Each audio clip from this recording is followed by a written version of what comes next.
खबर है मैं खुश आमदीद मेरे साथ आरबिद बड़ी साहब तार मलिक साहब मैं सईद काजी। नाज़रीन ये ख़त की बात हो रही है और ये बड़ी पहले ख़बरें आ रही थी कि वो कोई उसमें बड़ी उसकी क्या डिटेल्स हैं अभी तक शेयर नहीं किया गया, सुप्रीम कोर्ट के सामने रखना चाहते हैं। अपोजिशन का भी बड़ा सख्त उस पर रद्द अमल आया है और बिल्कुल उसको सामने लाया जाना चाहिए है क्या, कम अज़ कम ये सस्पेंस तो ख़त्म हो।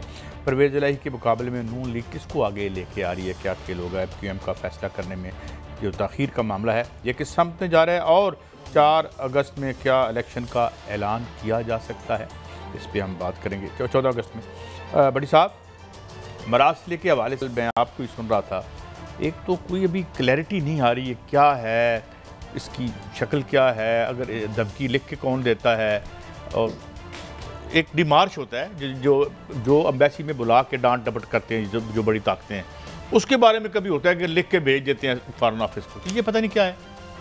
बिस्मिल्लाहिर्रहमानिर्रहीम। नहीं, वो मुल्क की हदूद की वायलेशन करे इस पे होता है। ये मामला बहुत ज़्यादा संजीदा है। मैंने बकौल कुछ लोगों के जिन्होंने ये ख़त पढ़ा उनसे बात हुई है, मैं इस पे बात नहीं बिल्कुल भी करूँगा, लेकिन मेरे ख्याल में इमीडिएटली इसे नेशनल सिक्योरिटी काउंसिल में इस मामले को ले जाना चाहिए बजाय सुप्रीम कोर्ट के। नहीं, देखिए, सुप्रीम कोर्ट इन्वेस्टिगेशन नहीं कर सकती, सुप्रीम कोर्ट के ऑनरेबल जज साहब तो तलब कर सकते हैं।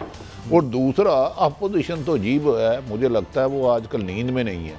पार्लियामेंट में ले आओ, पार्लियामेंट में आप स्पीकर को कहते हो मैं तुझे जूता मारूं, मछली मंडी बन जाएगी। उधर एक दूसरे की माँ बहन की गालियां देते हो, वो चल चुकी हैं। इस हसास मामले को जलसे में लहराने की बजाय, प्रेस कॉन्फ्रेंस की बजाय नेशनल सिक्योरिटी काउंसिल में जाना चाहिए और उसकी तहकीकात के बाद जो नतायज हों वो फिर अवाम के सामने आना चाहिए। जो मुझे इतलात है बड़ी खौफनाक सी हैं, मैं इसलिए इस पे ज़्यादा खुल के बात नहीं करूँगा।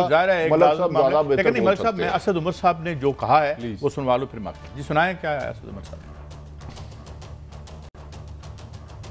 इस मुरासले की तारीख अदम एतमाद तहरीक पेश होने से पहले की। इस मुरासले के अंदर राहे रास्त अदम एतमाद की तहरीक का जिक्र है। उसमें 2 टोक अल्फाज के अंदर यह भी लिखा जा रहा है कि अगर अदम एतमाद की तहरीक कामयाब नहीं होती, इमरान खान वजीर आजम रहते हैं, तो खौफनाक इसके नतायज आ सकते हैं। तो इसके अंदर किरदार एक के ऊपर तो कोई शक ही नहीं है, और वो नवाज शरीफ। वो लंदन बैठे में वो बाहर मुलाकातें कर रहे हैं और वो भी वजीर आजम जिस दिन चाहेंगे तो वो तमाम तफसील भी बता देंगे। जो PDM की सीनियर लीडरशिप है वो भी इस बात से ला इल्म नहीं है। ये है असद उमर साहब की भाई साहब। सबसे पहले इमरान खान साहब से इख्तलाफ अपनी जगह, वो पाकिस्तान के प्राइम मिनिस्टर हैं, तो ये इंसल्ट इमरान खान की नहीं है, मेरी भी है, आपकी, ये पाकिस्तान की, ये दुनिया की 5वीं बड़ी आबादी का मसला है। मेरे ख्याल में पाकिस्तान के इदारे हैं, उन्होंने ये ओथ लिया हुआ है कि उन्होंने पाकिस्तान की हिफाजत करनी है और उन्होंने 95 में ये प्रूव किया है। इस मुल्क के पास ऐसी एजेंसीज हैं जो दुनिया उनको मानती है, उनकी जो कारकर्दगी है। मुझे तो समझ नहीं आ रही कि आप ये लेटर इसको पॉलिटिकली बना के अपने इदारों पे अदम एतमाद करें। आप नेशनल सिक्योरिटी में जाएँ, वहाँ पे वो इदारों के नुमाइंदे बैठे हैं जिन्होंने हल्फ उठाया है, जो इस मुल्क की हिफाजत के ज़िम्मेदार हैं आइनी तौर पर, कानूनी तौर पर, वो कहाँ गए। नंबर 2, चले मान लिया भट्टी साहब की बात, हमारे MNAs या हमारी जो पार्लियामान में वो रवायतें अच्छी नहीं है, मगर मेरे नुमाइंदी तो मेरी पार्लियामान है। आप इन कैमरा सेक्शन बुलाएं, आप जो पाकिस्तान के नुमाइंदे उनको बताएं कि यार ये इमरान खान का इशू नहीं है। मैं ईमानदारी से समझता हूँ ये इमरान खान की इंसल्ट नहीं है, ये एक पाकिस्तानी की इंसल्ट है, 24 करोड़ पाकिस्तानी। जब इल्जाम ही नवाज शरीफ साहब पे लगा दिए तो पार्लियामान में तो उधर मच जाएगा भाई, उस पर भी केस करें इस मुल्क में। नहीं, केस को दफा करें। एक पार्टी जो अपोजिशन पार्टी, बड़ी पार्टी है जिसकी सीटें 2nd लार्जेस्ट पार्टी है, उसके लीडर के खिलाफ केस है। अब यहाँ पे तो हम देखते हैं, यहाँ तो हर कोई अपने लीडर को डिफेंड करता है, भले वो जो भी कर दे, तो वहां पर किसका क्या नितारा होगा? इल्जाम है ना, देखिए आपने ये तो कुछ जुडिशियल बॉडी है, उस पे लीगल कार्रवाई। मलिक साहब, आपकी राय काबिल एहतराम। मुझे ये बताएं, आज तक हर लीडरशिप में कोई ना कोई खामी तो होगी। मैं ये नहीं कहता हम तो अल्लाह की जात है, बेऐब तो सिर्फ अल्लाह की, बिल्कुल सच है। किसी एक लीडर की अखलाकी जुर्रत देखी है कि मेरा फलां लीडर गलत है, मैं इसमें इसके साथ नहीं। उधर असम्बली में क्या होगा? वो तो सिलेबस साहब देखे ना, मेरी सिर्फ सबमिशन है, असम्बली में चले गया, PTI वाले कहेगी बड़ा जुल्म हुआ, ये गाली गलोच करेंगे, उधर झगड़ा हो जाएगा। एक नेशनल सिक्योरिटी काउंसिल वास्ते वाहिद जगह है जो पाकिस्तान के, आपने कहा ना इमरान खान की बात नहीं, वज़ीर आज़म पाकिस्तान, मैं दिल से कह रहा हूं, और गैर मुल्की ताकतें मुलव्वस है, बकौल उनके वज़रा साहबान के, और नवाज शरीफ साहब का नाम ले रहे हैं, तो ये बहुत ज़्यादा हसास इशू है। मेरे ख्याल में इसको जलसे गाह में लहराने की बजाय हमारी ISI दुनिया की बेहतरीन एजेंसी है, दुनिया की बेहतरीन एजेंसी है। जितना बड़ा इल्ज़ाम बज़ाहिर बादी नज़र में लग रहा है, आपको पता है अहम तरीन अदारों के लोगों को सख्त तरीन कोर्ट मार्शल और सजाएं हुई हैं। ये बहुत हसास इशू है, हर चीज़ को एक मैं छोटी सी अर्ज कर नज़र नहीं करना चाहिए, ये मेरी राय है। बाकी पॉलिटिशियन देखें, आपने एक और मिक्स किया है, मेरे प्राइम मिनिस्टर ने, उन्होंने दोनों चीज़ें मिक्स कर दी। उन्होंने कहा मैं नाम इसलिए नहीं बताऊंगा कि पाकिस्तान का इंटरेस्ट है। भाई अगर सीक्रेसी बात है, अगर आपने सीक्रेट आपने ओथ लिया कि जो नेशनल स्टेट का सीक्रेट है मैं बयान नहीं करूँगा, अगर आप ईमानदारी से समझते हैं कि पाकिस्तान की बेइज्जती है तो आप फिर नाम ले लें। दुनिया में 190 ममालिक है, आपने हर मुल्क को सोच में डाल दिया कि यार मेरा नाम भी हो सकता है, मेरा नाम भी हो सकता है। पूरी दुनिया में आप आज की मॉडर्न हिस्ट्री ले लें, कितने प्राइम मिनिस्टर हैं जिसने एक अनसीन मुल्क का नाम लगा दिया, उसने मुझे दिया। ये बहुत बड़ा इशू है आपके जो ममालिक। गुस्ताखी माफ, एतजाज अहसन साहब ने हमें ज्वाइन किया। एतजाज साहब अस्सलाम वालेकुम। वालेकुम सलाम। एतजाज साहब, आपने देखा होगा प्राइम मिनिस्टर ऑफ पाकिस्तान ने एक जलसे में एक खत लहराया और उनके मुताबिक गैर मुल्की ताकतों ने और नवाज शरीफ को आज उसमें धमकी दी गई अगर अदम कामना, और इस पर आज वफाकी वज़रा साहबान ने प्रेस कॉन्फ्रेंस भी की और कहते हैं फरमाया कि सुप्रीम कोर्ट के चीफ जस्टिस साहब चाहे तो हम दिखा सकते हैं। आप इसमें क्या समझते हैं? भट्टी साहब, पहली तो बात है, मैं आपको ये बताऊं कि मैं कोई 4-5 दिन के बाद पहली दफा किसी को बीपर दे रहा हूँ। बिल्कुल बैग किया हुआ था। इतनी बदतमीजी हो रही है आपके शोज में और बड़ी बड़ी क़यादतें कर रही हैं, एक दूसरे को जो कुछ कह रही हैं। मैं तो इतना इससे मायूस हुआ कि मैंने कहा आज भी गलती से बच्ची के मैंने वो दब गया फोन और मैंने ले लिया है।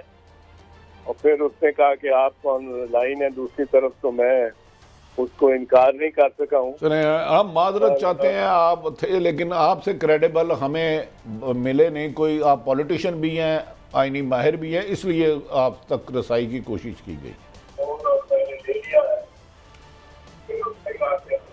जी भट्टी साहब, रिपीट कर दें सवाल। ये खत फर्ज कीजिए और ये तस्लीम करते हैं हम कि क्योंकि अगर वजीर आजम कह रहे हैं कि इसमें कोई बड़ा हसास मामला है और बहुत ही हसास इशू है और धमकी है हुकूमत को या रियासत को, जिसको भी धमकी है, ये बड़ा सीरियस मैटर है और इसको सीरियसली लेना चाहिए सबको, गवर्नमेंट को भी और अपोजिशन को भी और बाकी इदारों को भी, क्योंकि आखिरकार प्राइम मिनिस्टर ने पब्लिकली ये कहा है ये मामला। अब प्राइम मिनिस्टर तो फरमाते हैं कि चीफ जस्टिस के पास वो 2 वज़रा ने शायद प्रेस कॉन्फ्रेंस की है, असद उमर साहब ने और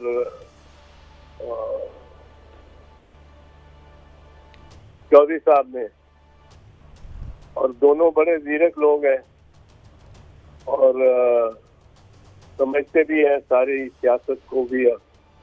वो ये कहते हैं कि ये ले जाना चाहते हैं, दिखाएंगे चीफ जस्टिस साहब को।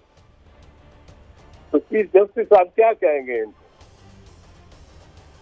सच हो या गलत हो, अपोजिशन का मुद्दा होगा कि ये झूठ है सारा, गवर्नमेंट का होगा कि ये बड़ा सीरियस है और बाहर से सारी साजिश हो रही है, बाहर के मुल्क से। और पर चीफ जस्टिस साहब क्या कहेंगे कि मुझसे आज फैसला लेना चाहते हो आप? चीफ जस्टिस तो फैसला करता है। चीफ जस्टिस साहब कहेंगे कि जी मुझसे फैसला, क्या फैसला मांगते हो? ये मांगते हो कि ये बड़ी जेन्युइन बड़ी थ्रेट है और मैं कौम को बावर करा दूं कि बड़ी सख्त संगीन मामला है। तो अगर मैं ये कह दूं तो मैं क्या अपनी तरफ से ही कह दूं, अपनी जजमेंट ही करके कि किसी को सुनूं भी, किसको फरीक बनाऊं? फिर ये तो मुकदमे के तौर पे मेरे आगे पेश नहीं हो रहा मामला, ये तो आप पेश कर रहे हैं ओपिनियन के तौर पे। और मैंने तो ओपिनियन भी देनी हो, चीफ जस्टिस ने राय भी देनी हो, जिस तरह के उन्होंने राय देनी होती है सुप्रीम जुडिशियल काउंसिल, वो एक ओपिनियन होती है, राय होती है, रिकमेंडेशन होती है, फैसला नहीं होता। किसी जज के बारे में वो ओपिनियन होती है, रिकमेंडेशन। या आर्टिकल 186 के तहत एडवाइस देते हैं, अगर सुप्रीम कोर्ट मशवरा देती है अदालत के हुकूमत के ईमा पे, हुकूमत के खुद, जिस तरह ये गए हैं 63A पे, तो जज साहब कहेंगे मैं किसी फरीक को सुनूंगा ही तो बात कर सकता हूँ और कोई फैसला दे सकता हूँ। और फैसला भी ऐसा है जो कि कानून के तहत कोई ऐसा फैसला नहीं है जो किसी मुकदमे में फैसला हो। ये एक राय होगी, मेरी राय, मैं ना एक्सपर्ट हूँ हैंड राइटिंग का, ना एक्सपर्ट हूँ कंप्यूटर राइटिंग का। अगर कोलिब्री फॉन्ट का भी किसी ने मेरे आगे केस पेश करना है तो उसने एक्सपर्ट लाने हैं, सारा करना, समझाना है मुझे और मेरे कोलीग को। फिर मैं एक अकेला सुनूं या बेंच बनाऊं, ये सारे सवालात हैं जो चीफ जस्टिस साहब बगैर देखे खत को देखने से पहले ही वो पूछेंगे और इनके कोई मुनासिब जवाब नहीं होंगे हुकूमत के पास। इसमें रियासत है पाकिस्तान की रियासत के इदारे हैं और एक इदारा है defence committee of the cabinet, उसमें वज़रा भी बैठे होते हैं और अस्करी इदारों के टॉप नुमाइंदे भी बैठे होते हैं।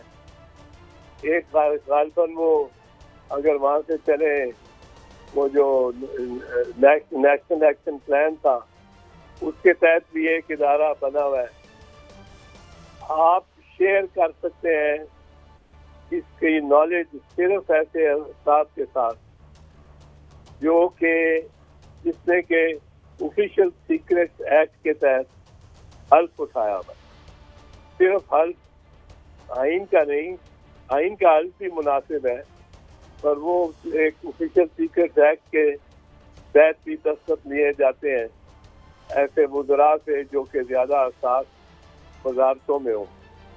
तो जिसने उसका, वो आपके अपने बंदे भी हैं और वो उसमें फौज के भी हैं और वो मिल बैठ के और देखें और इसको एग्जामिन करें कि कितनी थ्रेट है। क्योंकि अगर तो ये कोई धमकी है, अगर तो ये कोई ऐसी धमकी है तो वो वजीर आजम को धमकी नहीं है, वो रियासत को, वो हम सब को धमकी है और उसमें 22 करोड़ अवाम को धमकी है।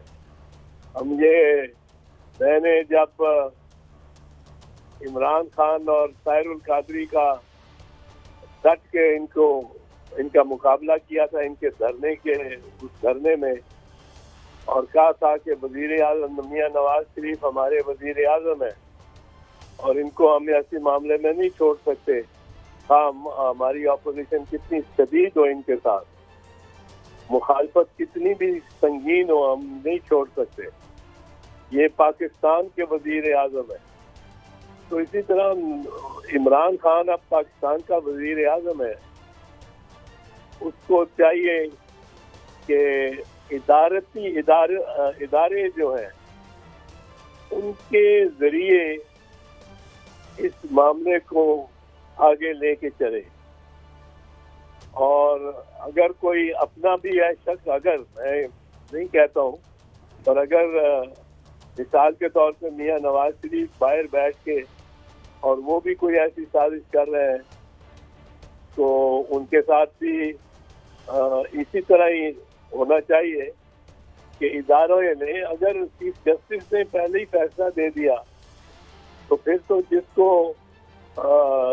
जिस पे इल्ज़ाम लगेगा, किसी पे तो इल्ज़ाम लगेगा, वो गैर मुल्की हो या मुल्की हो, वो फैसला पहले ही कर देंगे और बगैर किसी को सुने बगैर किसी की हियरिंग दिए, बगैर किसी एक्सपर्ट को पार्टी बनाए, बगैर किसी अटॉर्नी जनरल को या और दीगर वकला को जिनसे हलफ मुकदमे से पहले भी लिया जा सकता है। और वो ये इस किस्म का ऑफिशियल सीक्रेट का हलफ। और आपको पता है वो हमारे यहाँ बात रहती नहीं है अंदर। और मैं दाद देता हूँ असद उमर को और चौई साहब को कि चौई साहब ने और असद उमर ने इस बात को इतनी देर जो मख्फी रखा है। हमारे यहाँ तो जंगल की आग की तरह फैल जाती है और इस वक्त का कुछ कागज के मंदरजात जो है वो सारे घर घर बात उन पे हो रही होती और शायद या कोई ज्यादा संगीन बात है तो इस वजह से हर कोई मोहतात हो गया, सुन के ही और देख के ही मोहतात हो रहा है। और मोहतात होना बेहतर है, अपनों से ही मशवरा करना बेहतर है। और मेरा नहीं ख्याल कि चीफ जस्टिस साहब इसमें कदम रखना पसंद करेंगे। अच्छा साहब ये रहनुमाई फरमा दें, आप वजीर दाखिला भी रहे हैं, तो बेहतर ना होता ये नेशनल सिक्योरिटी काउंसिल में ये मामला ले जाया जाता और ताकि हकायक जाने जाते, फिर पता चलता कि खत ठीक है, किसने भेजा है, कौन नहीं है। बेहतर ये ना होता? जी नेशनल सिक्योरिटी काउंसिल वो मैंने वो defence committee of the cabinet DCC जो अर्ज की है वो तो एक है। नेशनल सिक्योरिटी काउंसिल एक वो नेशनल एक्शन प्लान के तहत बनी थी और बनी हुई है, उसमें भी मुनासिब नुमाइंदगी है, बिल्कुल मुनासिब नुमाइंदगी है।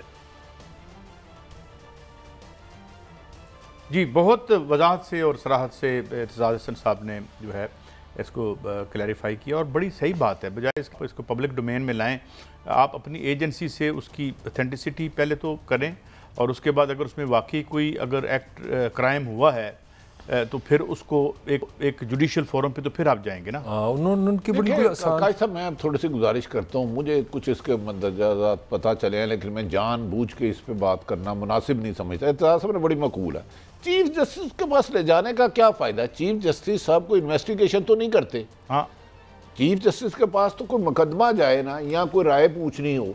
अभी तो उस खत पे सवाल है, ये खत सही है नहीं सही, भेजा है किसने भेजा है, इसमें मुलज़म कौन है कौन नहीं, लिखा किसने पहले है? लिखा किसने है, भेजा किसने है, मकसद क्या था और क्या क्या लिखा हुआ है। अभी तो उसमें कुछ मालूम होने के बावजूद भी मैं जिक्र करने से डर रहा हूं। साहब थोड़ा सा मैं जो आपको कंटेंट पता चले नहीं भट्टी साहब मैं उसका इजहार करने से भी अवॉइड कर रहा हूं। भट्टी साहब मेरी बात सुने, मैं आपसे वो नहीं चाहता डिटेल दें, आप कोई उसकी रीज़न होगी और अच्छी रीज़न होगी, मगर वो धमकी किस नौयत की है? मैं धमकी की बात कर रहा हूँ, मैं उसके लिए ये डिटेल नहीं चाह रहा। क्या उन्होंने धमकी पाकिस्तान की रियासत को दी है, वज़ीर आज़म को दी है, पार्टी को दी है? ये तो थोड़ा सा मैं नहीं हरगिज़ कहूँगा। दोनों वज़रा के सॉर्ट मेरा ख्याल है उन्होंने कहा है कि अगर ये अदम एतमाद कामयाब ना हुई तो अच्छा धमकी। यार ये बड़ा संगीन मामला मेरी नज़र में है। जैसे एतजाज़ साहब ने कहा है, देखिए इमरान खान एक नाम नहीं है, एक वज़ीर आज़म पाकिस्तान है। चाहे किसी ने उनको वोट दिया या नहीं दिया, अपोजिशन सोल से इख्तलाफ करे, वो इस वक्त अच्छा आप बड़े फिक्रमंद हैं। ये मेरी समझ से बाहर एक मुल्क में एक वजीर दाखिला भी हैं जो हर वक्त प्रेस कॉन्फ्रेंस करते हैं, वो कहते हैं मैं लाइल्म हूं, मुझे पता ही नहीं इस बात का। देखिए मैं साहब को तो पता ही नहीं। मैं यही कह रहा हूँ ना, मेरे ख्याल में तो ये बहुत हसास मामला है। इसकी इन्वेस्टिगेशन पाकिस्तान की फ़ौज दुनिया की पहली 3-4 नंबरों में आती है, उनके पास बहुत ज़्यादा रिसोर्सेज है किसी चीज़ को काउंटर चेक करने के लिए। इसका बेहतर फोरम मेरे ख्याल में वो था, लेकिन इमरान खान सब जाने हैं, उनके वज़रा बेहतर जानते हैं। मुझे जो पता चला है बकौल जिस बंदे ने पढ़ा है उसने मेरे से कमिटमेंट ली थी कि आप इसको मीडिया में कोड नहीं करेंगे, तो मैं पाबंद उस अखलाकियात का। बड़ी साहब एक ब्रेक है और ब्रेक के बाद हम ये जो पंजाब में जो है नो कॉन्फिडेंस आ गई, एक और डेवलपमेंट हुई है। चौधरी परवेज़ इलाही साहब को जो है वो टिप कर दिए या उनको एक नामजद कर दिया गवर्नमेंट ने, तो ये क्या यहाँ पे भी अब एक पावर स्ट्रगल क्या शुरू होगी, इस पे बात करेंगे एक ब्रेक के बाद। Welcome back. अच्छा बड़ी साहब, एक पंजाब में सिचुएशन डेवलप हुई है जिसमें हमने देखा है कि आखिरकार फिलहाल तादम तहरीर और तादम गुफ्तगू। जनाब परवेज इलाही साहब जो हैं वो हुकूमत के उम्मीदवार हैं, अब जो रिप्लेस करेंगे अगर वो वोट ऑफ कॉन्फिडेंस ले लेते हैं तो क्या आप समझते हैं? देखिए, मेरा ख्याल है एक तो वज़ीर आज़म पाकिस्तान ने अपने जो नगीना था उसको उस्मान बुज़दार साहब से इस्तीफ़ा लेने में बहुत देर कर दी और चौधरियों को बहुत देर से ये जिम्मेदारी दी। 15-20 दिन पहले देते तो इसके नतायज कुछ बेहतर नज़र आ सकते थे। अब परवेज़ इलाही साहब पहले तो वज़ीर आज़म के ख़िलाफ़ अदम एतमाद नाकाम करने की एफ़र्ट्स करेंगे, फिर खुद अपने आप को वज़ीर आज़म बनाने के लिए एफ़र्ट्स करेंगे, वज़ीर आला सॉरी। अभी तक आपको पता है कि वो जो इस्तीफ़ा उस्मान बुज़दार साहब से लिया गया गवर्नर साहब को नहीं पहुंचा, इस्तीफ़ा गवर्नर साहब को पहुंचेगा, अभी तक वज़ीर आला वो हैं।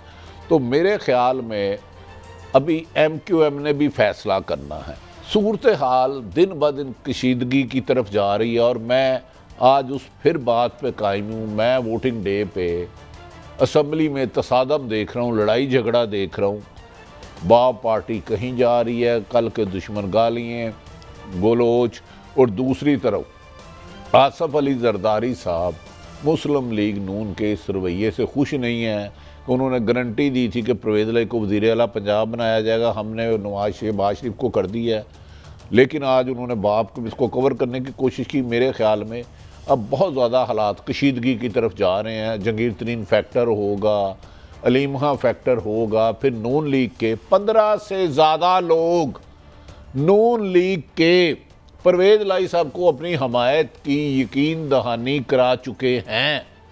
क्या फरमाया आपने? 15 अरकान असम्बली मुस्लिम लीग नून से वाबस्ता परवेज़ इलाही साहब को हर सूरत हाल में डी सीट होने की शक्ल में भी अपनी हमायत की यकीन दहानी आज इस वक्त तक 7:30 बजे तक करवा चुके हैं कि हम आपका साथ देंगे, हमने नून लीग में नहीं रहना।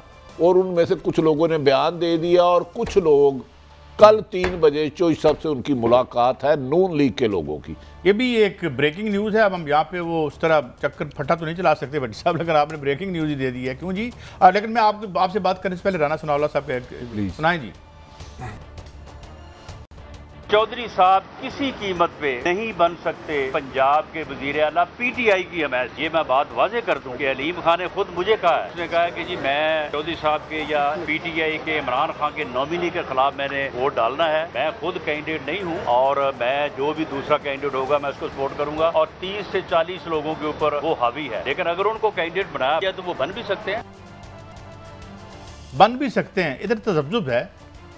देखिए, वो जो भट्टी साहब ने बात की है, मैं उसमें थोड़ी सी आपको मैं जरदारी साहब के वाले से 1-2 खबरें देना चाह रहा हूँ जो उनकी प्लान है। ये को मेरा प्लान नहीं है, लिहाजा मैंने इनको डिफेंड नहीं करना। जो खबरें हमें मिली हैं, खबरें ये हैं कि जो पीपल्स पार्टी की प्लानिंग थी, वो प्लानिंग ये थी कि अगर काफ लीग और MQM हमारे साथ ना हो तो हम फिर भी ले जाएंगे। वो किस तरह ले जाएंगे, वो सारी उनकी एक अंडरस्टैंडिंग है 63A की।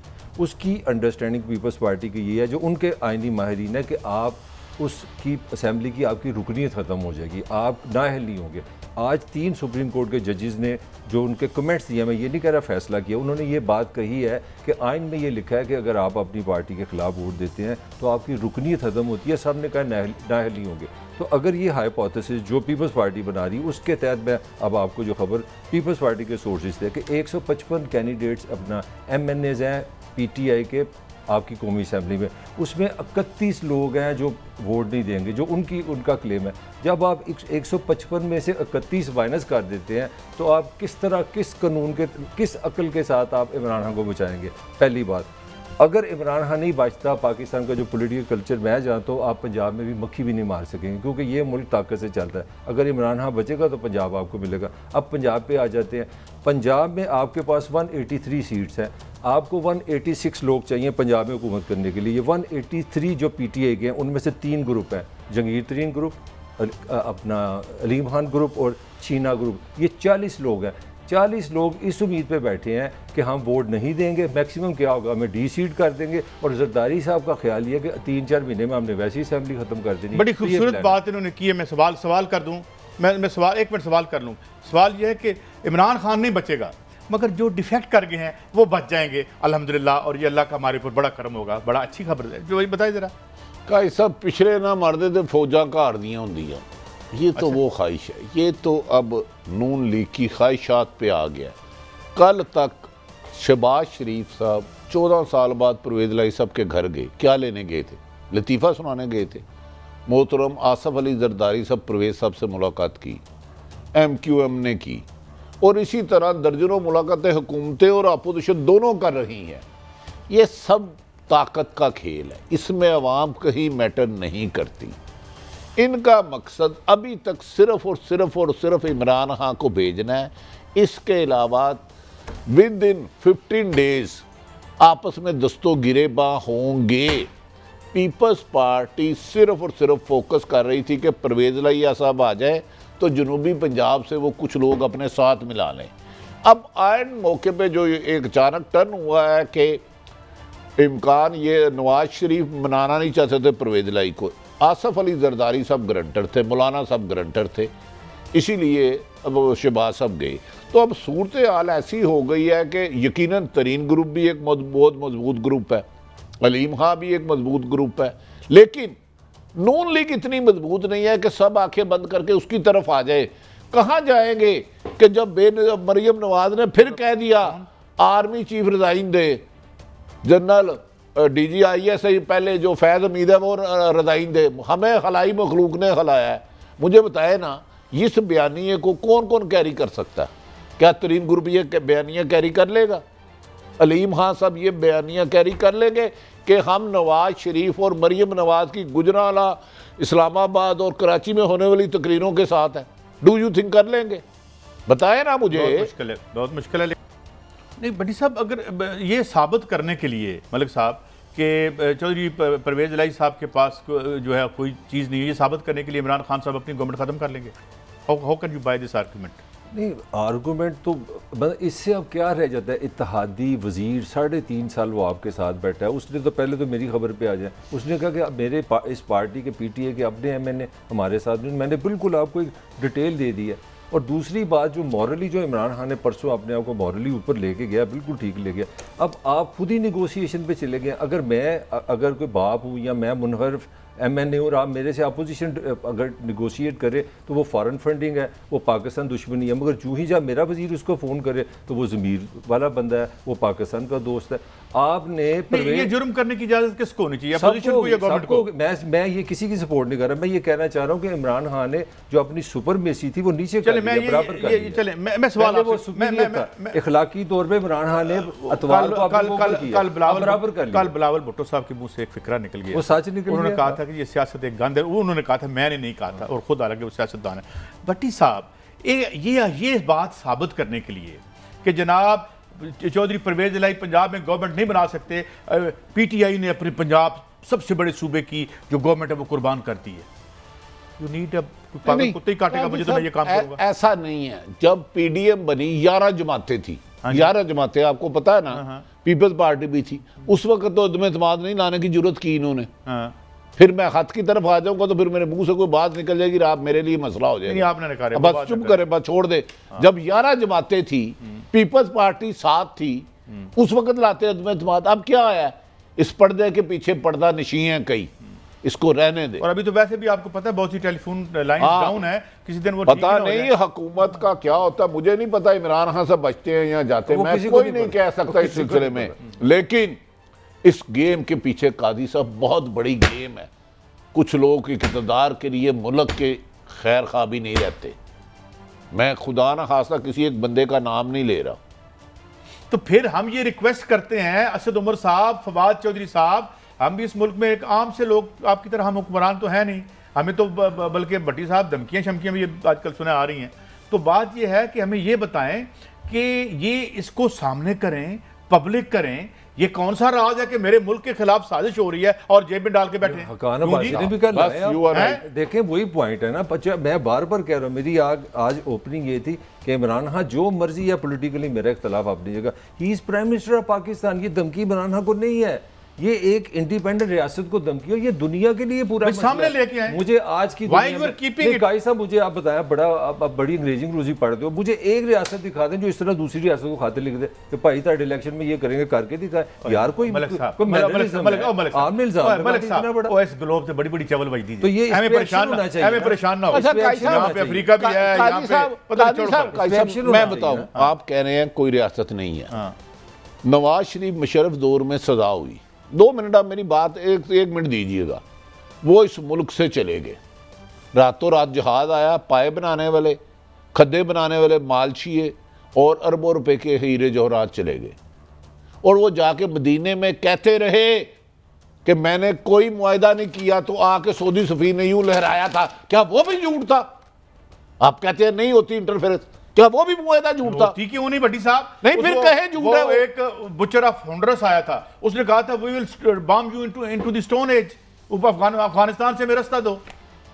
तो हम दे भी दिया था ना, दे भी दिया था, लेकिन मैं ये कहता हूं ये होता है। वजह भी सोचे ना क्या है उसकी वजह। नहीं मलक साहब, मलक साहब निहायत अदब एहतराम से कर्जा होगा तो फिर आपको इस तरह मलक साहब मेरी अदब एहतराम, सिर्फ नवाज शरीफ सजा याफ्ता मुजरम थे है नहीं, वो जो मुशर्रफ तब भी यहाँ सही है। वो कौन लेके गया उनको? वो सारी दुनिया को पता है, लिबनान का नाम आया, सऊदी अरब का नाम आया, इसका मतलब इंटरफेरेंस होती है ना। बिल्कुल, मैं सिर्फ ये गुजारिश करना चाहता हूं, इस पे प्रूफ है इंटरफेरेंस होती है, कैसे नहीं होती? दुनिया एक है, इस तरह से है। चलो अगर इंटरफेरेंस नहीं होती तो पूरी दुनिया का एक शख्स बताएं जो सजा याफ्ता और बैरून मुल्क गया हो। मगर इसमें मेरा भी एक पॉइंट ले लेना, इंटरफेरेंस क्यों होती है? जब सऊदी अरब से $5 बिलियन आपकी रिमिटेंस आएंगी तो फिर आप वहां से इंटरफेरेंस लेंगे, ये भी फैक्ट बने यार। इंटरफेरेंस तजारत लेना, कर्जा लेना और मुजरिमों को छुड़ा के ले जाना और हुकूमतें खत्म करने में फर्क है। मुजरिमों को छुड़ा, काजी मलक साहब आप इधर कैंप जेल में किसी से मुलाकात करने चले जाए, 20,000 रुपया लगेगा सिर्फ आम कैदी से मुलाकात करने का, तो इधर लोग जहाज में उठा के ले जाते हैं। मुझे एक ब्रेक की तरफ जाना है, मगर हाँ अगर हमारे मेहनत का मलिक साहब करते हैं तो क्या इसका मतलब है कि वो आके हमें जो मर्जी करे? वो कोई काम के बदले वो भीख और खैरात नहीं लेते, और हम अगर कर्जा लेते हैं तो उसको वापस करते हैं। वो इसलिए कर्जा नहीं लेते कि आओ हमारे मुल्क में साजिश करो और हमारे लीडरों को खरीद के हमारे ऊपर मुसल्लत करो। Please, thank you very much. एक ब्रेक है, ब्रेक से जब वापस आएंगे तो MQM का फैसले में ताखीर क्यों है, क्या ये कोई इससे बदलाव आएगा? जो इक्वेशन अभी तक हम देख रहे हैं जो कि हैवीली टिल्टेड है टुवर्ड्स अपोजिशन सो फार। एक ब्रेक के बाद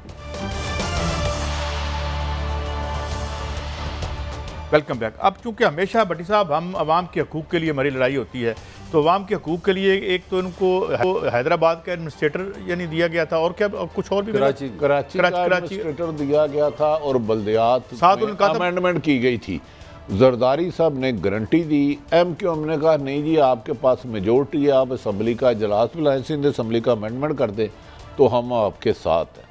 अब सूरत हाल ये है कि किसी भी वक्त MQM की कायदीन 100 मुलाकातें करने के बाद 101 मुलाकात करके किसी भी तरफ जा सकते हैं। मैं तो ख़त्मी तौर पे नहीं कह सकता वो अपोजिशन के साथ जाएंगे या हुकूमत के साथ जाएंगे, और ये शायद वो भी खुद नहीं कह सकते। जैसे यार जिन्होंने करना है वो भी नहीं कह सकते। नहीं भाई, मैं आपको अपनी राय, ऐसी कौन सी अहम बात है जो 100 मुलाकातों में भी नहीं हो सकी? जरा हमें मलक साहब परवेज लाई साहब की कितनी मुलाकातें हुई? वो भी को 500। शहबाज शरीफ 14 साल बाद उनके घर गए, आसफ अली जरदारी साहब गए, MQM गए, ये बात वहां से शुरू हुई ना। एक सवाल मैं कर लूँ, फिर मैंने राना सनाउल्लाह साहब का शॉट सुनाना है। जितना इखलास और जितना एतमाद नवाज शरीफ साहब को, जरदारी साहब को और चौधरी परवेज लाई साहब को एक दूसरे पर है, वो तो आप समझते हैं, तो आप मुस्तकबिल का नक्शा क्या देख रहे हैं? अगर ये हाजत मुस्तकबिल में आप तरीके अदम एतमाद नाकाम होती है तो आज से ज़्यादा गंद, आज से ज़्यादा झगड़ा, आज से ज़्यादा बुरे हालात देख रहा हूँ। अल्लाह ताला हमें अल्लाह रहम करे। मैं ये मेरी ख्वाहिश नहीं है मैं सियासी मंजर कशी करूँ जो नज़र आ रहा है। इतने विजनरी लोग हैं और इतने कभी अपनी झूठ नहीं बोला, कभी इन्होंने वादा नहीं तोड़ा, तो फिर बड़ी साहब अच्छा वादा नहीं तोड़ा। आसफ अली जरदारी साहब ने खुद कहा था वादे कोई कुरान हदीस नहीं होते एक कमिटमेंट के बाद।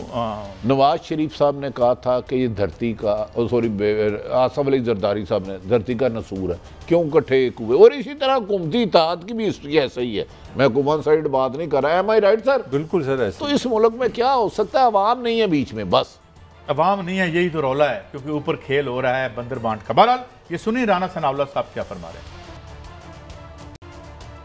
और ये जो इनकी टीम बनी फिरती है, फवाद चौधरी साहब अब कितने बड़े जो है वो इनकी टीम के नेगोशिएटर हैं। इनके भाई जो है ये अपने भाई से तरदीद करवा दें कि उन्होंने हमें वोट की यकीन दहानी करवाई है कि नहीं करवाई, लेकिन हम इस्तेमाल तो उसी वक्त करेंगे जब हमें जरूरत होगी। 3 वोट PMLQ के उनके पार्लिमानी लीडर तारक बशीर चीमा साहब के साथ 1+2 शाह महमूद कुरैशी साहब, इनके घर से हमें अगर 1 वोट की जरूरत हो तो इनके घर से भी हमें वोट मिलेगा। ये क्या है तुम्हारा बट साहब, ये क्या वोट कहीं पे मतलब है? ये मलक साहब राय दे सकते हैं। इसी तरह हुकूमत कहती है मुनर्रफ अरकान वापस आ गए, वो कह रहे हैं जी 10 से 15 लोग नून लीग के वोट डालने नहीं जाएंगे। अभी तक तो दोनों की तरफ से दावे आ रहे हैं और दावे एक दूसरे से मुतजाद आ रहे हैं। तो इसलिए हमें उस दिन तक, जब तक इलेक्शन डे नहीं होता, मेरी इतला है मुनर्रफ अरकान पहुँच गए, स्पीकर उनके वोट काउंट नहीं करेंगे।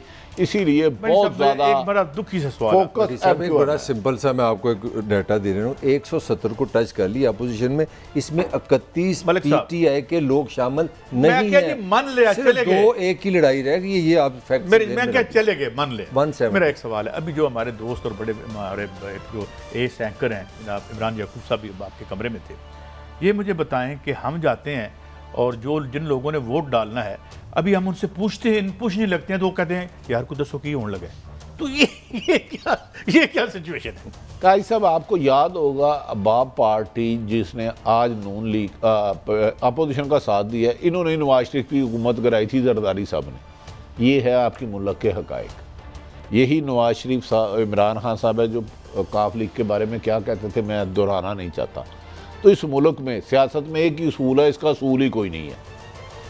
अपनी एक बोटी के लिए पूरे मुल्क को बकरा बना के ज़िबा कर दो और उनका खून चूसो और उनकी हड्डियाँ। अच्छा भट्टी साहब, ये इलेक्शन जो कह रहे हैं शेख रशीद साहब के 14 अगस्त को हो सकते हैं, ये मलक साहब बता सकते हैं जी मुझे तो अब।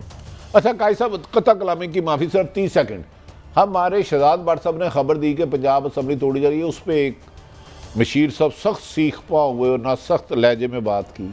तो इन्हें कहें यार खुदा के वास्ते सारा गुस्सा साफियों की उतार, तो फेक न्यूज़ होगी ना वो, तो पहले तो फेक न्यूज़। हाँ तो एपका लगा दो हम पे फिर। नहीं, वो शहजाद भट्ट को गिरफ्तार करे ना, वो तो फेक न्यूज़। खुदा के वास्ते अपने आप के साथ ही सिंसियर हो जो, चलो लोगों के साथ नहीं होना। तो काजी साहब आप शेख साहब को अंडर एस्टिमेट ना करें, वो बड़ा एक एक्सपीरियंस्ड आदमी है। मेरा ख्याल है पाकिस्तान की जितनी कैबिनेट्स बनी उसमें हाईएस्ट वजीर हैं। देखिए ये नून की आवाज़ है बेसिकली, जल्दी इलेक्शन। उन्होंने मेरे हिसाब से मुझे ये समझ आ रही कि जब उन्होंने देखा हाथ कुछ नहीं ना आता तो फिर उस पोजीशन पे चले जो अपोजिशन चाह रही है, और अल्टीमेटली यही सोल्यूशन है, इलेक्शन ही होगा। अच्छा कुछ जबान का भी अभी जिस तरह इत्तेजाज हसन साहब कह रहे थे कि बहुत 4-5 दिनों से वो नहीं आ रहे, पता नहीं हमें सुनाना चाहिए। भट्टी साहब तो सुना देते हैं जो मरीम साहबा ने कहा है। नहीं हमें क्या कह दे भाई, लीडर खुद एक दूसरे के बारे में कह रहे हैं। हमारे लिए तो दोनों काबिल एहतराम है सियासतदान, हर सियासतदान का। सुना जी। देखिए एक तो दोनों खवातीन जिनका जिक्र कर रही हैं गैर सियासी हैं और ख़तून अव्वल बापर्दा हैं, मैं इस पे कमेंट्स नहीं दूंगा। लेकिन मुझे याद आ गया कुछ अर्सा पहले एक मुल्क की अहम तरीन शख्सियत बीमार हो गई, लंदन से उसके इलाज के लिए डॉक्टर साहबान आए। उस वक़्त उस साहब की शख्सियत का ख्याल था, उसकी वालदा का, अल्लाह उनको अब भी ज़िंदगी दे, कि उनके करीबी अजीज़ ने उस पर जादू कराया। इससे आगे मेरे पर चलते हैं मलक साहब। नहीं मुझे एक और बात, मैं आपसे सवाल कर, दोनों से बारी बारी, पहले आप बता दें कि कब यहाँ पे शफाफ अपॉइंटमेंट्स और पोस्टिंग हुई थी, कोई दौर याद है आपको? मलक साहब से पूछें आज। मलक साहब ये मेरे लिए पाकिस्तान की पैदाइश से 1 करोड़ साल पहले ऐसे थे लाभ। अच्छा तो फिर की हो यार, बिल्कुल हर चीज़ ठीक थी यहाँ पे। मैं ये कह रहा हूँ कि बस ये क्लोजिंग है, एक सस्पेंस। मैं यहाँ पे बात ख़त्म करके जाता हूँ। हमें बहुत शिकवा होता है, मुदाखलत होती है। अब वही लोग जो मुदाखलत के खिलाफ थे, मुदाखलत के लिए तरले करते नजर आते हैं। अल्लाह करे मुदाखलत ना हो, जो हमारे लिए हो अच्छा हो, पाकिस्तान के लिए जाए। इजाज़त दें, अल्लाह हाफ़िज़।